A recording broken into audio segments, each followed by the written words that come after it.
what I'm going to explain today is my thought process for worldview building and thinking about the Bible and how it relates to our lives and history. And this is sort of an attempt to formulate something in the meta-modern mode of thinking. So beyond the modern and the postmodern, taking the good from what those worldviews brought forth, because they were formulated in response to antiquity and everything that came before, but trying to see everything through the lens of truth. And this is definitely a Christian take on this. So this is mainly intended to be something that would be helpful for someone who is a Christian. But I think we need an imaginative view of things moving forward. And so it's not just, accepting a confessional statement of things wholeheartedly.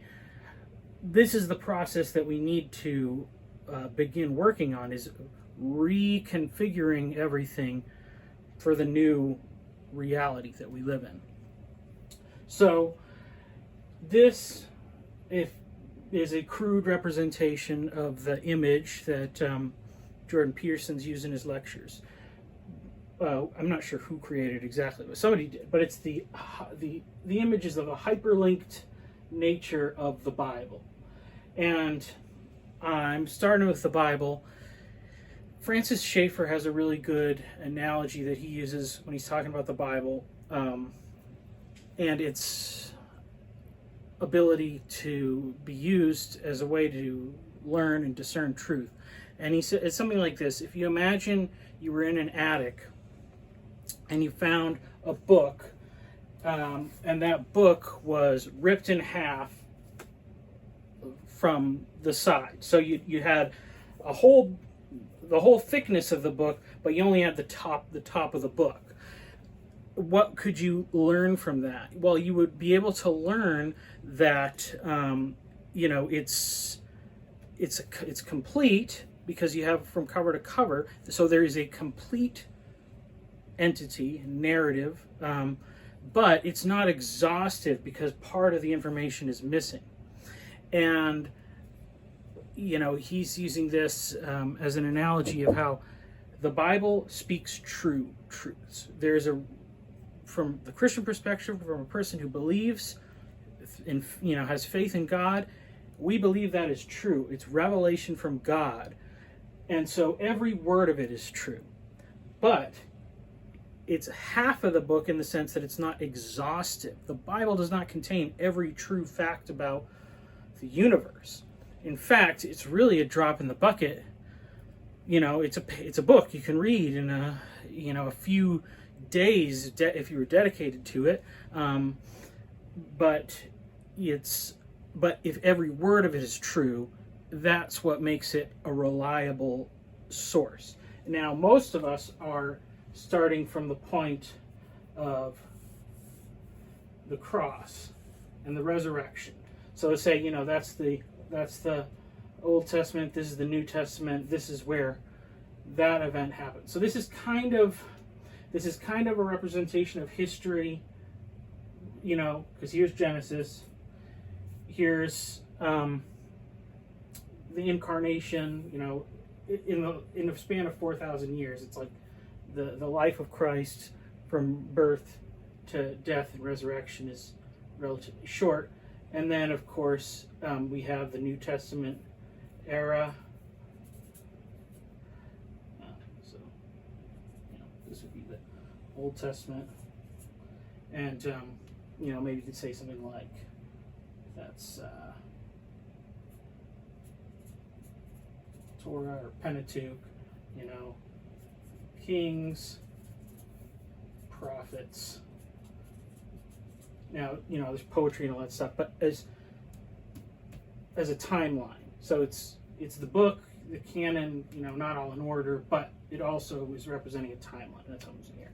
And then, of course, you have Revelation, And that's written here at the end of the New Testament, but its events take place over here, the end, new heavens, new earth.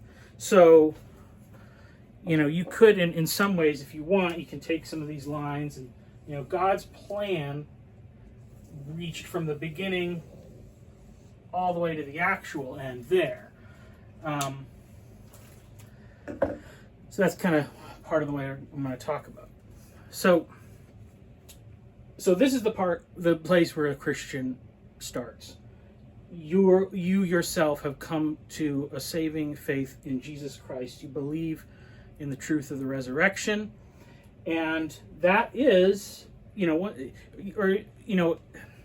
at least say for the unbeliever, the accounts are accurate. So it's accurate accounts.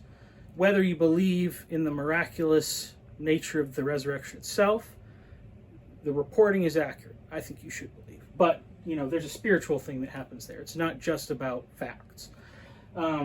But if you have accepted that, and that's true because of the circumstances of your own life and experience, that's your starting point. Now, if that's your starting point, and you realize the only way we know about the resurrection is because of the New Testament here, this should, over time, as you walk in faith and study, increase your trust and understanding of the Bible as a whole. Because in that moment, like let's say it happens in some dramatic fashion, if you're totally unfamiliar, all you know is Jesus died for your sins and God raised him from the dead. And that's how you know it's true, because the resurrection happened, etc. You don't know any of this. You don't know this, you don't know this. Maybe you start learning this, you start learning more about Jesus. And of course, all through the New Testament, we have these references to the Old Testament. And so over time, your trust in this whole thing should be growing. So I'm going to say, let's just assume, for the sake of this illustration working well, like an inerrantist thing. And I think, you could say, and I do believe that. And I believe it maybe in a nuanced way. Which we'll get to a certain point. So, okay, let's say it this way. So, God spoke to all these authors, and he spoke to them in a true way. Now, somewhere in here, near the beginning, we have this Tower of Babel situation.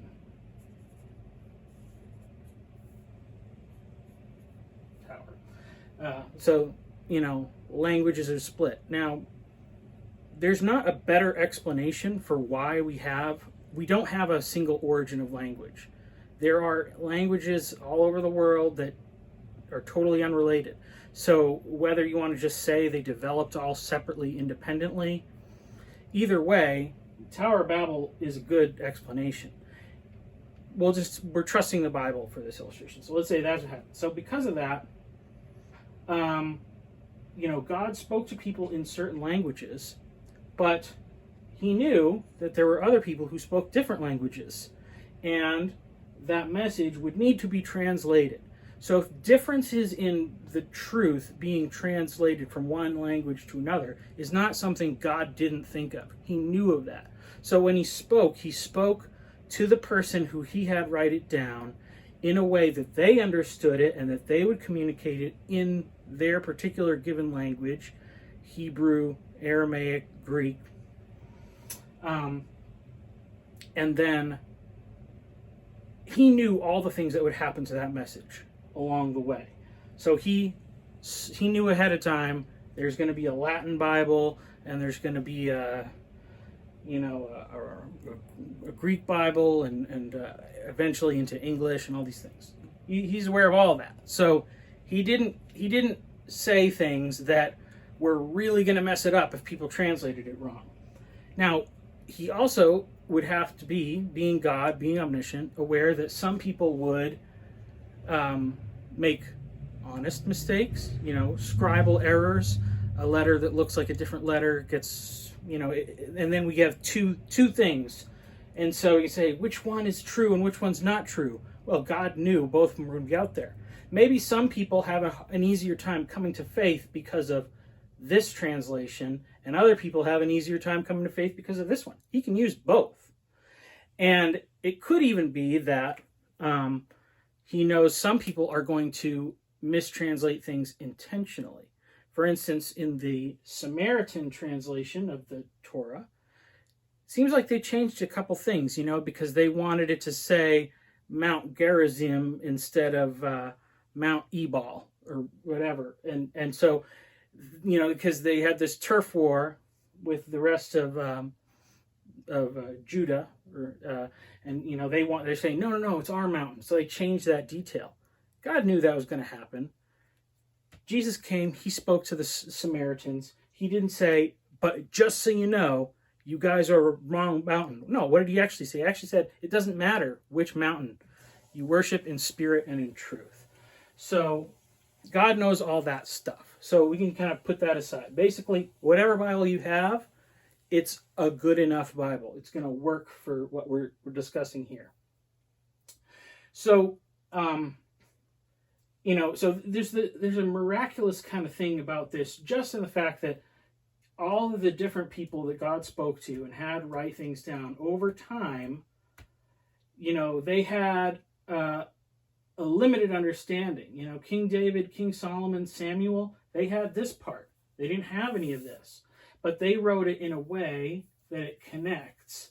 And all through, it connects. And the interesting thing is that this is, I believe, just the textual connections. But we know that besides that, there's also these thematic connections. There is, so in this sense, we're talking about events that happen and people who lived and people who did things in a sort of repeating pattern. God gave them circumstances to work through, and they came up with a solution to the pattern that parallels it. In Genesis, you have a ton of it because you have everything happens fast. You got Adam and Eve and Cain and Abel. Then you have Cain and Abel, and you have the Noah and his sons. Then you have Jacob and Esau. And then you have Israel and his sons and Joseph. And you have all these sort of details in the story about things that actually happen. So it's not just words, it's things, people doing things, events that have these close parallels. And then you have Exodus, which parallels a lot of that stuff in Genesis, parallels the flood, parallels Sodom and Gomorrah. And then, it kind of gets paralleled again in Judges. And then when you get to the time of Daniel and what's going on there's a lot of parallels with Exodus. And so God is not just, it's not just that the authors tied together, words that were similar. Like you could do that if you were to say, that's like if you were to say, Frank Herbert died before he finished the Dune series. So his son takes over and he's going to draw on what his father had previously written to expand the backstory and to expand the ending. So it all connects because that's what he was trying to do from a literary point of view.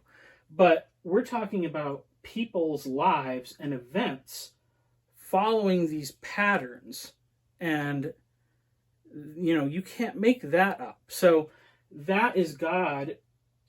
What that means is that God is acting and interacting with people in a consistent manner all throughout. So this interconnectivity is showing God's pattern of action and interaction with the world. And that's important because, so here's where the end of the New Testament's written, and now we're living in this time here. Whatever. This is 4,000 years. Here's another 2,000, and then however much, we go into the future. We don't know. But we have this record of events. This is the version that's revealed by God. But the events are real, the events happened, and we have other sources that testify that. So, we have, we have Egypt and Greece and Babylon. We have these other sources, and they have their own timelines of these events. You got Rome. Rome starts, maybe later on. It goes beyond the end of the recorded history. And what's interesting is that and this is the thing to say, for most of, in the modern age we lived in, 20th century, most Christians who believe the Bible is reliable would say something like that. This is true. These are false. But when we look at them closely, and some people, note this and we say like, oh wait, but this, they have a similar Genesis story and a similar Tower of Babel. And we even see, there are times and places where they're interacting with other points in history, and so we can look and say like, oh, now some of the mythological stuff, especially when we start way back here, maybe we say some of this stuff, it's not true. So some of the points from Egypt and Greece and Babylon, etc., they contradict. They contradict what the Bible says. So we'd say, okay, well, that's not very good. We'll take those details out. That's a dead end, that's a dead end, that's a dead end. So some of the details, they contradict, but a lot of them affirm. Maybe way more of them do. So, and there could be, of course, so there's some things that contradict we would disregard. Things that confirm, we would say, yeah, okay, this is true. So anything that confirms, that's useful. Now there's another category of stuff, which is things that do neither. They're just details that are separate because they're not about one nation, God's people, Israel. It's all about what's going on in Egypt and Greece and Babylon and Rome. It's it's just events. It's true events. Now the tricky part is that because we see some contradiction, it's harder to evaluate some of this stuff. Was God doing things? There's a really great example. G.K. Chesterton talks about the Peloponnesian War. So that's, Greece and Rome and Carthage, or between Rome and Carthage is I'm going to put Carthage on there. Carthage ended, like somewhere over here. So that's Carthage's story, and it ended. And his point is, Carthage was a bad pagan society. Rome was a better pagan society. Why? Because Carthage sacrificed babies. That was like their main worship. The god of Carthage said, I want your babies. And God said, I don't like that. These guys just like to get drunk and party, and it's better. So when the time of Christ comes and there is peace through all the known world, it's because Rome is in control. But there are miraculous things. Like there's a couple times where whole fleets of ships are destroyed inexplicably.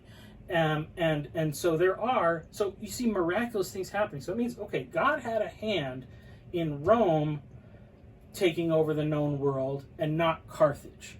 So that means God is working in these other places. It's tougher for us to discern from the records, like, what is God doing? One thing we can do maybe is, if we can't compare anything to the Bible, we can compare it with each other, compare these different accounts, and we can get a sense of things. We can also compare something like, the example I give here, where God gives a law, and he talks about, there's a lot of things he kind of tolerates in here. Now, we get to the New Testament, we say God's revealed a higher ideal that he has for all humanity.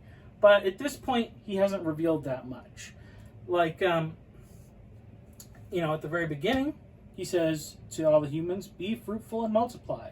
If you're doing that, God's happy. If you're not doing that, if you're like trying to seduce demonic beings instead of just reproducing with other humans, that's one hypothesis for why God sends a flood. So, but that was the only rule. There was only like a couple rules. We get to Tower of Babel and he says, spread out. And they say, we don't want to spread out. Well, they broke the rule. So other people that are breaking God's rules in other places, God's going to punish them. So, you could say like all these other societies, they had some knowledge. They had some revelation. They had God's covenant with Noah, which, coincidentally is kind of this rainbow image. So they had that covenant. They knew that much. Don't kill people. If you kill people, you're responsible. So Carthage is here killing babies. That's not multiplying, and it's killing and spilling blood. So, God's going to say, nope, I'm going to have the Romans get rid of the Carthaginians. And of course, we have in the time of the prophets, we have God speaking about how he's going to use Assyria and Babylon to do these things. And then he judges them for their own actions later. So, that's part of how we can look at these ancient things. And I'd say, like I said before, people would just say, this is true, these are false. It's more complicated than that. Now, here, or here, wherever you want to start it, we have now we have the founding of Christianity. And if this is today, we have the same Bible, but we also have all of this church history. And really what we need to be doing is, and what people were doing was connecting what they read in here to what was going on, and we learn about this stuff by reading other ancient sources of history and things like that. And that's what's going on. Now, so if we don't read like history, church fathers, or know about church history and all these developments, we are a little disconnected. All this stuff is important because today, if we say like, what do we know about Christianity? We know a lot more about it than what we knew back here. Like at this point, we know slavery is wrong. We've kind of worked out the details, one way you could say is like, so you have the event of the cross and the resurrection, and that reveals information about everything that preceded it. So you have Paul going into the desert for 3 years, and he's familiar with all this stuff, and then he's taking this new thing that he knows. He knows this is true. Jesus came, Jesus was the Messiah, died and rose from the dead. And so then he's taking this and he's rereading everything he knows through this lens, through the lens of the cross. And that's what causes him to write, his teachings. And really what he did is he just started a work. He started it, and then the church continued doing it. Now,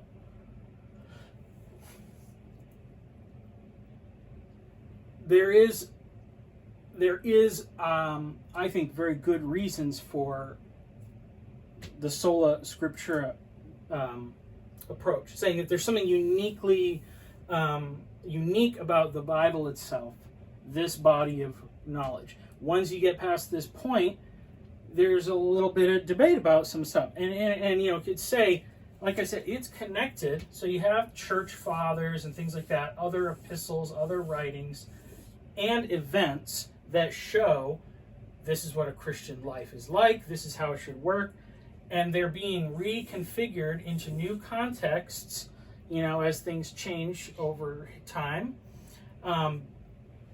But they're not, maybe we say they're more contextual. they don't carry the same weight of authority. It's really foolish of us to ignore it, because we could say, like, oh, well, really, they worked through a lot of similar problems to what we're working through today back in, the early part of the Roman Empire, before, like Constantine or whatever. And, but it doesn't necessarily carry the same weight, because this is the problem. We need to have something that's authoritative, which we start with the gospel itself, that Jesus Christ died for our sins, rose again. That event, everything in the scripture reinforces that. So that's what gives this its authority.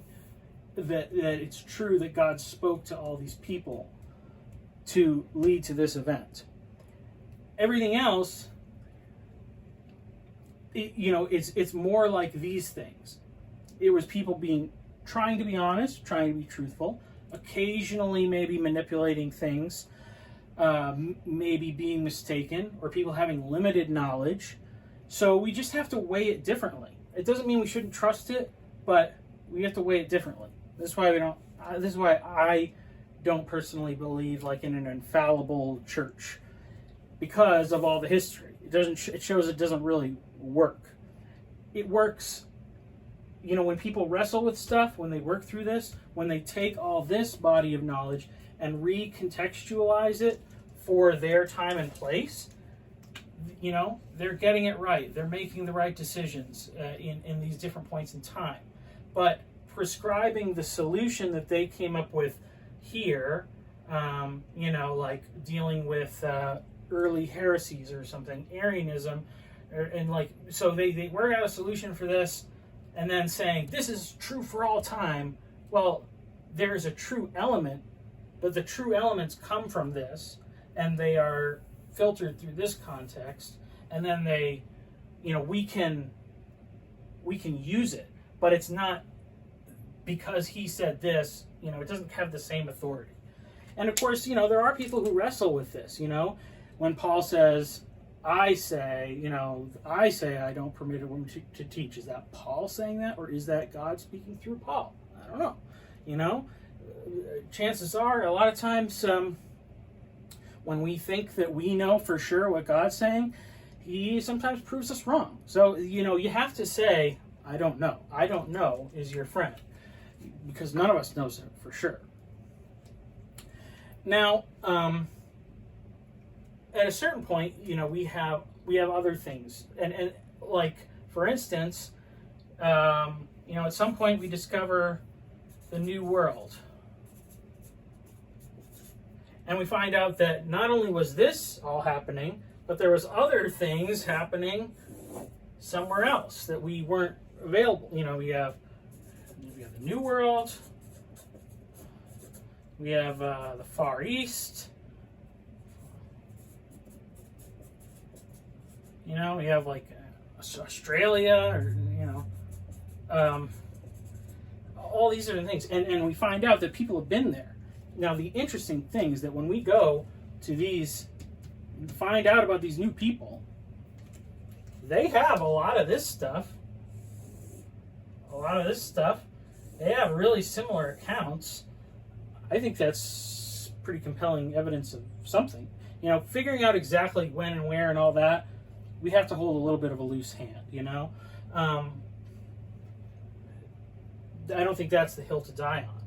But what that means is that, maybe we could, now here's a mistake they made. A mistake was people came to the New World and said, oh, these people are people that are separate from all of this history, because we didn't see anything about America, about these new continents in the Bible. So this must be a separate group of people that didn't come from Adam and Eve. They came from somewhere else. Well, can they be saved? I don't know. Maybe not. They're not of the same quality. Maybe that means Jesus didn't die for those people. Maybe it's okay if we use them as slaves. So, that's like a bad conclusion that some people made. Eventually what wins out is No, these are also people God created. They must have somehow gotten over here sometime way back when, after Noah, but before, all of this. So, and what happens is that they've been developing their stuff. They took the little bit of information that they had and they went with it. Sometimes good, sometimes really bad. Like, you look at the civilizations in America, South America, North America, Aztecs, Mayans, all that. They have these ziggurats, kind of like Tower of Babel. But, and they kind of have concepts of gods and they have concepts of sacrifice. We get all that in the early parts of Genesis. But they took it in a wrong way, because what are they doing? They're sacrificing humans. They're corrupt. So they took the limited knowledge that they understood, which, and they did some stuff that they should have known was wrong. Because they should have known, based on the knowledge they had, they're kind of accountable. God sends some people over here, imperfect people that did a lot of bad stuff. But, would it have been good if those people had gotten gunpowder and rifles and started manufacturing them and, decided to came over to Europe? Probably not.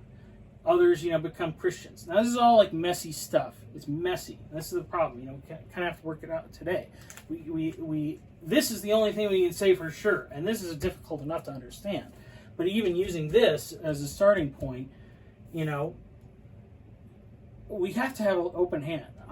To me, this is like why you have to say God's got to be in control of this stuff, because it's more than we can know for sure. But then you have and then you have other events that happen because of that. You have like scientific revolution, and that's something that's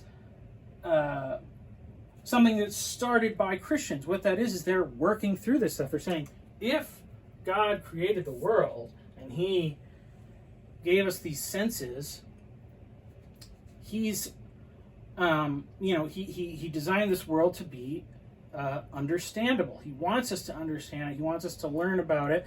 And there's so many great things that come from this, because when people had a superstitious, look on things that say like, oh, you're sick because you sinned. You did something wicked and therefore God's punishing you with sickness. And then they say, well, no, we don't take time to clean our drinking water, and that's why people are getting sick. And, that's an interesting thing where you can say, you look back and say, oh, God had some rules for the Israelites about, like, clean and unclean, and some of that stuff kind of makes a lot of sense, So now, of course, the problem is that at a certain point in here, some of these people, even though this started off as a Christian thing, they said, we're just going to get rid of all this, the cross, the Christian thing, and then they kind of come up with their own timeline of everything, and they use the tools they have and go back here. And they're saying, that there's all this other stuff way over there, and craft their new mythology, which is, it has similarities to some of these rejected parts of other ancient thinking. But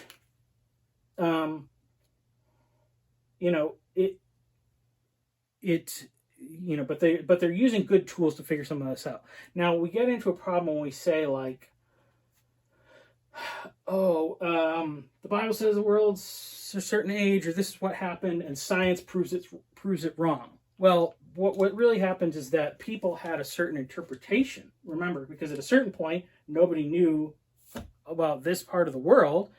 They had a worldview that encompassed all of this, but it didn't know about this stuff. And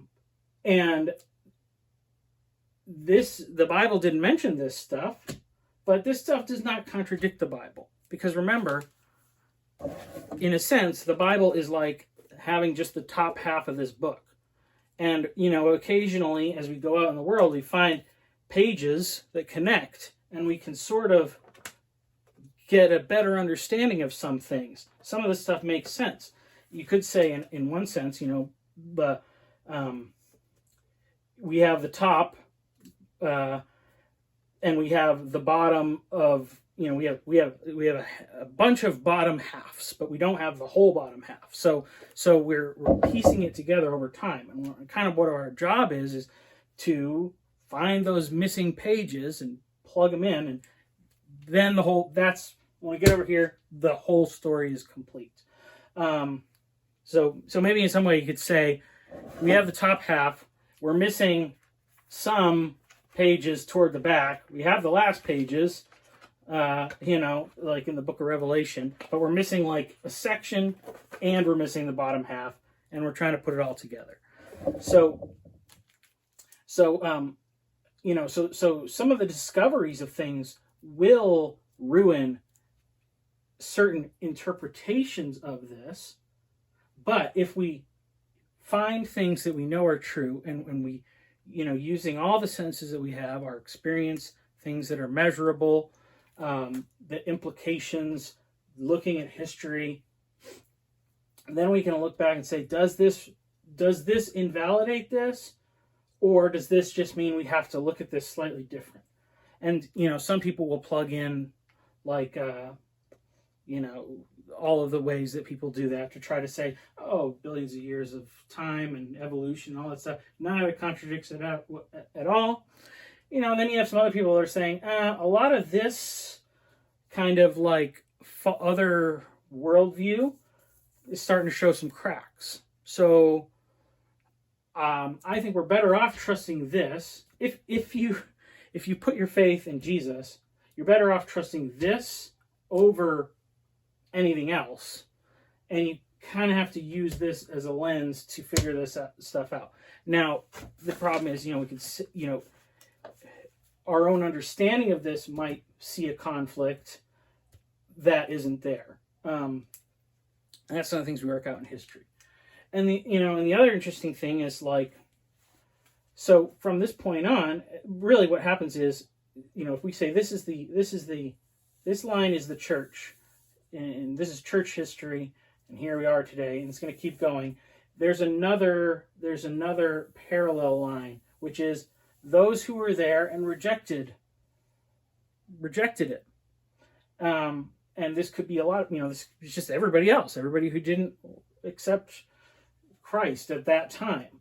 And, like one example would be to say, the Jewish people who didn't, and they're saying all of this, we just don't like this part. But what then they're doing is they're taking all this and they're using it to interpret everything that comes later, reinterpreting history. They're finding new things as time goes on in here. And then, and now, some of us are saying, oh, well, at a certain point we can learn things from that. You look at the Dead Sea Scrolls, and like in the past 100 years or whatever, there's a much more greater emphasis on what do the Jews know about this stuff, and Christians have been taking that more into account. That's a good thing. But there's also just there's another line of just pagan people that just deny God, and they're going to come up with all their own they're going to come up with all sorts of stuff. Sometimes they will come up with things that are true, things that contribute to the real story. But they're also going to, generate a lot of hypothesis about, explanations for the world that are dead ends. They might look good for a time. They might bring, they might give a satisfactory answer for a period of time, but eventually they go away. At some point here, nobody's practicing Roman paganism anymore. At another point, people aren't, I don't know. But these things, they end. They go away. They die. They come back in new forms, but that's because of this constant denial of the truth of the Bible, the truth of God's word, and the truth of the resurrection. So, but as things go on and we gain more knowledge overall, the picture should become clearer, hopefully. This is part of the difficult process. And the postmodern thing is to say, all of this is just subject to our own interpretation. But that leads to too chaotic of a thing. No one can really live that way. So we've moved beyond a kind of modern scientific revolution thinking that's saying, like, this is what matters, the material world, the facts. When we got to this kind of subjective, whatever is in your head thing matters, we kind of have to go beyond that. So, part of that, I think, is to say, I don't know. Some things are true and we know them. Some things are true and we don't know them. Some things are false and we believe them. And some things are false and we have reasons why we know they're false. So there is concrete, true things. It stems from this. We have this one thing. This one historical event happened. And either you believe it was a miraculous thing or it was just people deceived, but that's kind of our starting point. Now, when it gets to today and here, so now you're living in a particular time and place, and you pick up a Bible, so you pick up this book, and it seems very disconnected from life and everything that's in it. But the more that we learn about this, we can see that some of those patterns, those thematic patterns, are applicable to today. But it really takes us knowing a lot of this history and figuring things out. And, not only now, so from I'll say in my own life, okay, this is something that happens recently. So, Solomon writes Song of Songs, and he writes a whole bunch about lilies. So, here's a little lily or whatever. And then Jesus says, consider the lilies of the field. Solomon in all his splendor is not dressed as great as one of these. So, that's in Matthew and Luke. And so then you say, oh, Jesus is connecting Solomon's lilies.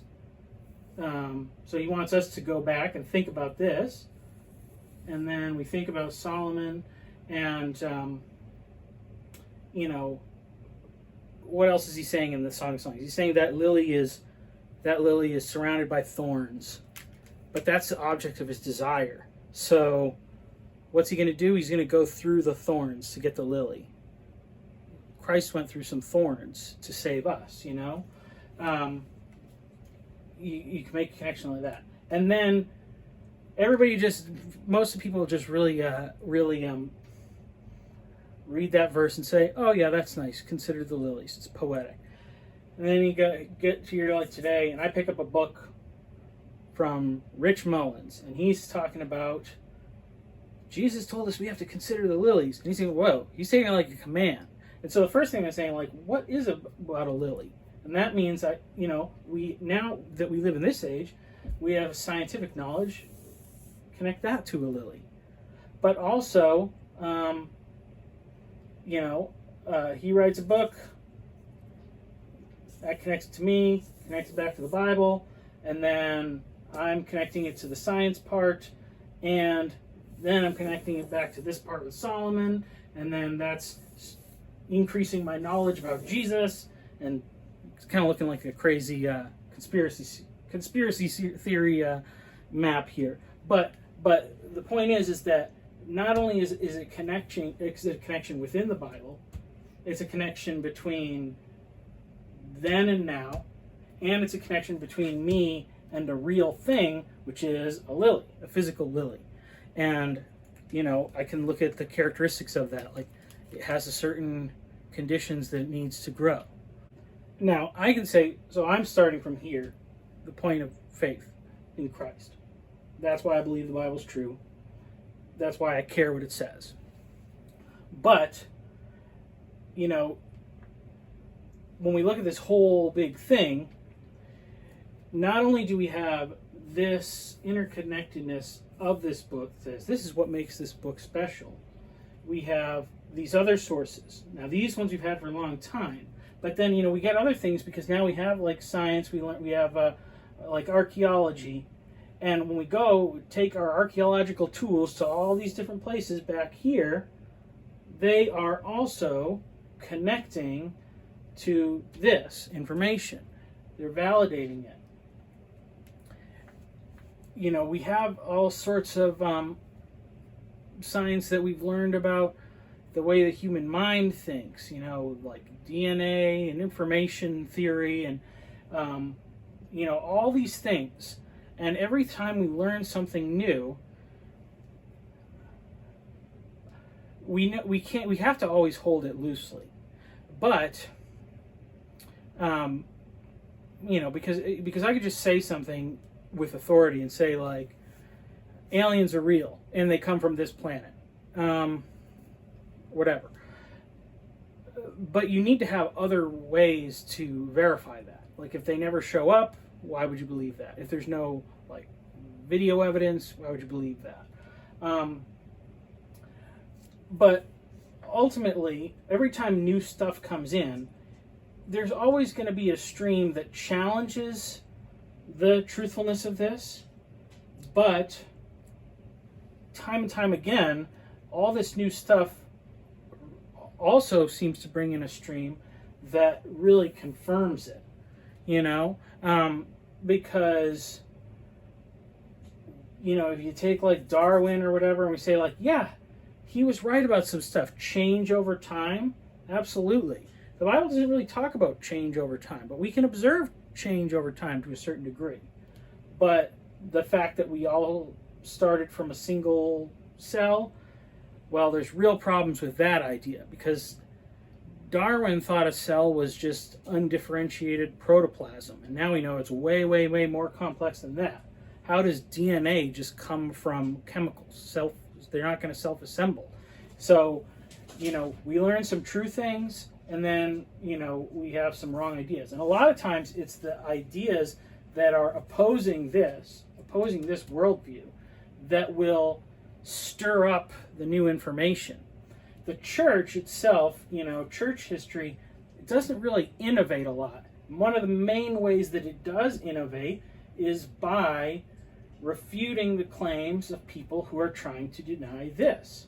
So, and the fact of the matter is that whether you believe this or not, none of the new things that have come along by the objectors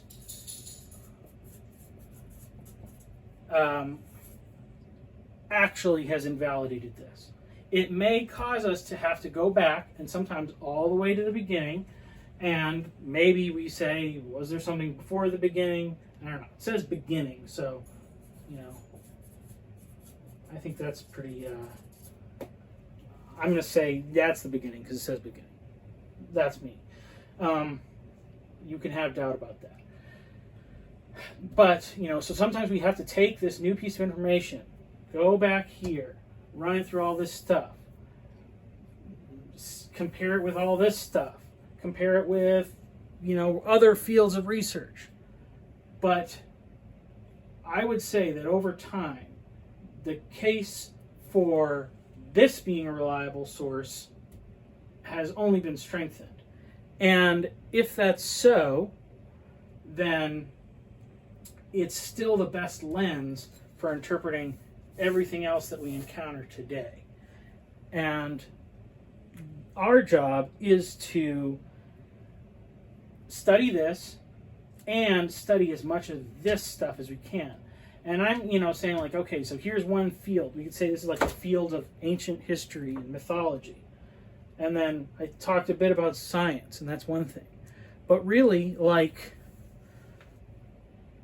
it's everything, you know? Psychology, like what makes, we're now in a place where we're having a lot of societal strife because people are denying the basic unit of the family that everybody held for all of history. And people are messing around with things, and good may come of it, but to determine what is good out of some new unknown thing means that we're going to have to at some point filter it through the lens of the truth that we know and trust that's been revealed by God. And I think that there really is something special and unique about the Bible and all of the other stuff that we've learned, as far as I can tell. And I tend to be someone who likes learning about a broad field of things, which means I can't go super deep, but I can go a little bit, I can go kind of deep in a few areas. And every time I go down there, I see something that confirms and reaffirms and strengthens my trust in this in every field, music, arts, medicine, family, nature, science, and the thing is that you will find experts in all of these fields who, it's not everyone, but there is always somebody who will say, there's nothing about, astrophysics that contradicts the Bible. And a lot of times they actually say, we made discoveries that some guy over here said something, not in an exact way, but it's confirmed truth. And that was one thing I really loved about Jordan Peterson's lecture, is because Jordan Peterson dismissed this when he's like 14. He says, evolution, scientific revolution disproved that.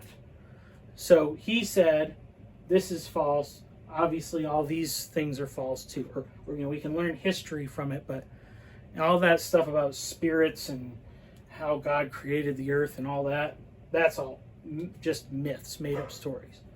And what's he do? He goes and he studies psychology, and he learns a lot about psychology. He learns what makes the human mind work and human behavior and personality.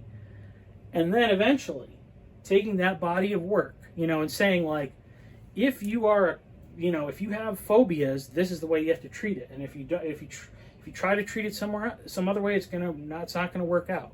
Like he's learned all these things, through empirical research, through trial and error. He has learned true things, and he's kind of sidestepped some of the claims of the scientific, or the Darwinian model that kind of should lead us to question if we can know true things. Like most people, he just kind of assumes that we can know true things. That kind of gets into like Van Til and all that stuff.